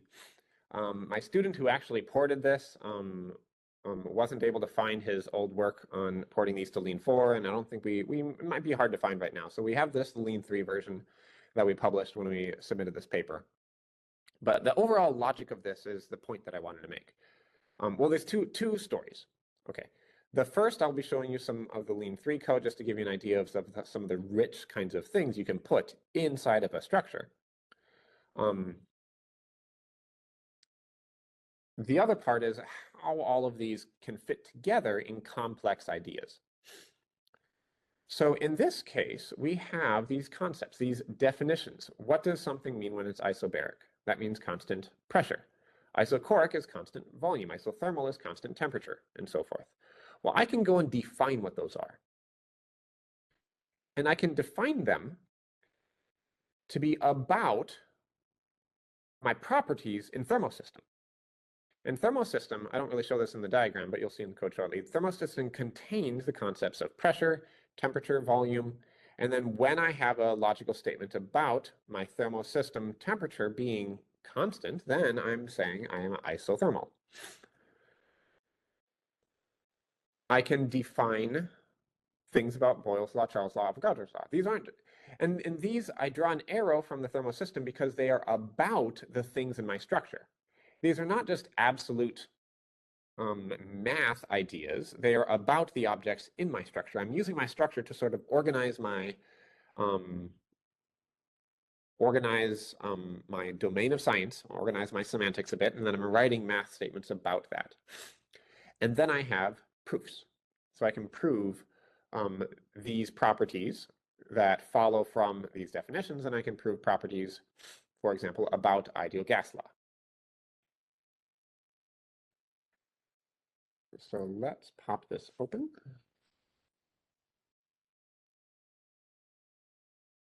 Actually, I think I had it open already. Let me go grab it.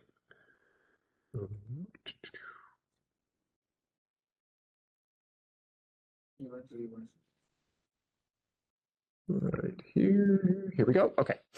So, and apologies again, this is lean 3, not lean 4, but at some point we'll have yeah, the older lean deprecated as of last year.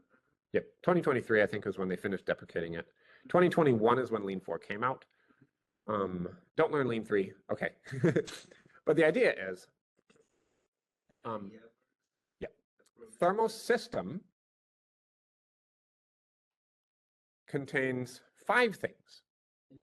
It could contain more. We just put in 5 things. It contains pressure, volume, temperature, substance amount, internal energy.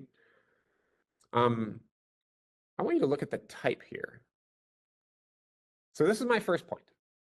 We can have, again, thermosystem is going to have some set of fields, some set of entries, and then I define the type that they have. So all the previous examples, we define them as one kind of type at a time, you know, like float, etc. But here, this type is a function. It's a function from type alpha to type real. And we use type alpha just because it's a little bit more generic, but I often think of this as type natural number to type real as well. The gist of what we're trying to convey is, I mean, it could be.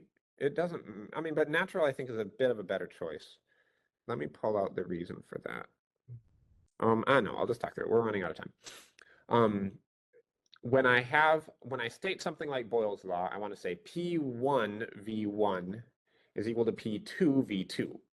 And that 1 in that case refers to that state. And it's not special that it has to be a 1 or a -5 or a square root of 2, okay? The point is that it's mapping from some state to the actual value of the pressure, which would be a real number, the actual value of the volume, which would be a real number. And so that's the logic. When we were talking about for all n exists, we talked about some of these definitions. The cases we used, though, we were just defining these definitions in isolation.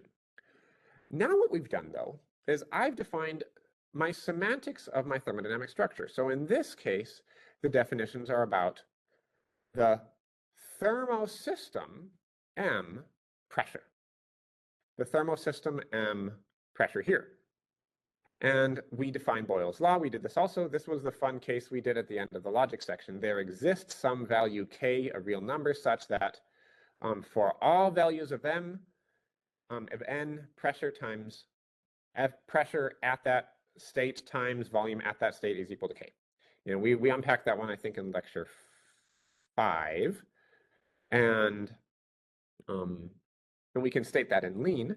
But in lecture 5, that was just about sort of these isolated definitions. And now it's about something that's attached to the thermodynamic system structure.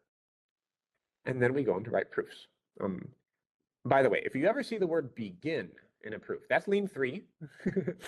And often if you're asking ChatGPT to help you write proofs, anytime it says begin, start ignoring it because it's not actually generating lean 4 code, it's generating lean 3 code. You can try prompting it saying, stop generating lean 3, lean 4 is what I want. It will take time, I think, for these systems to forget lean 3 and learn lean 4 because there were several years when lean 3 was most of the training data for these language models anyways. But you can see we have all these proofs that we did. And then we start saying, well, okay,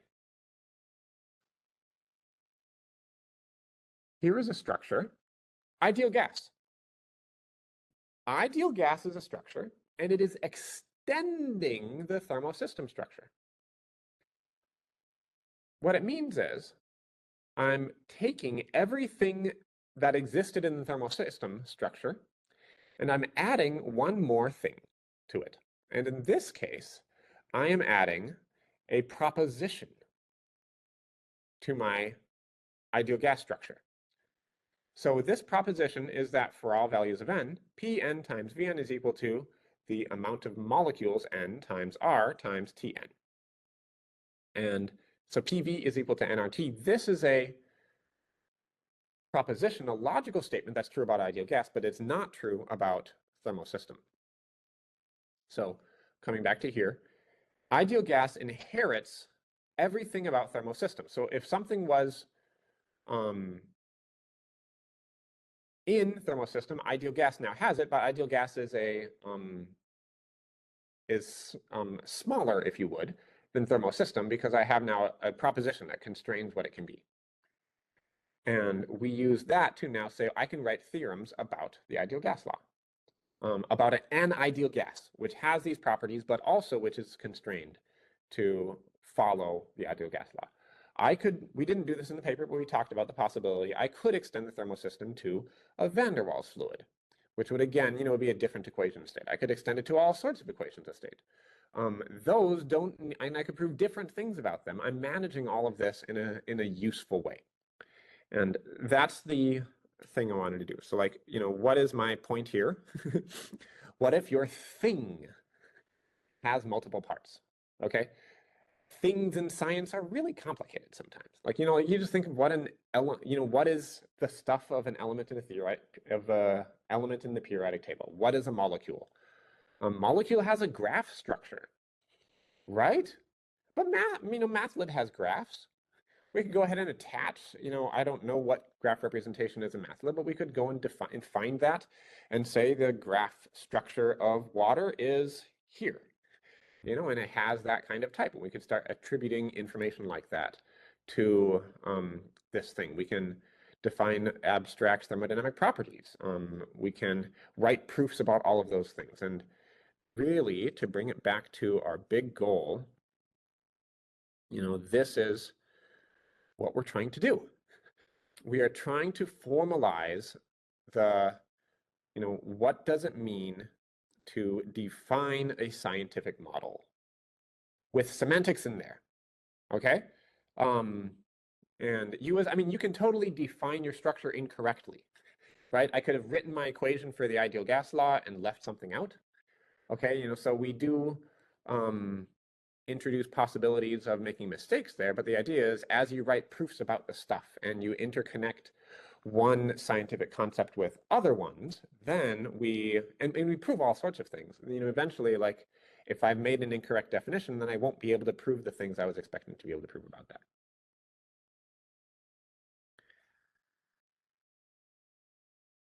And that's where I will wrap us all up.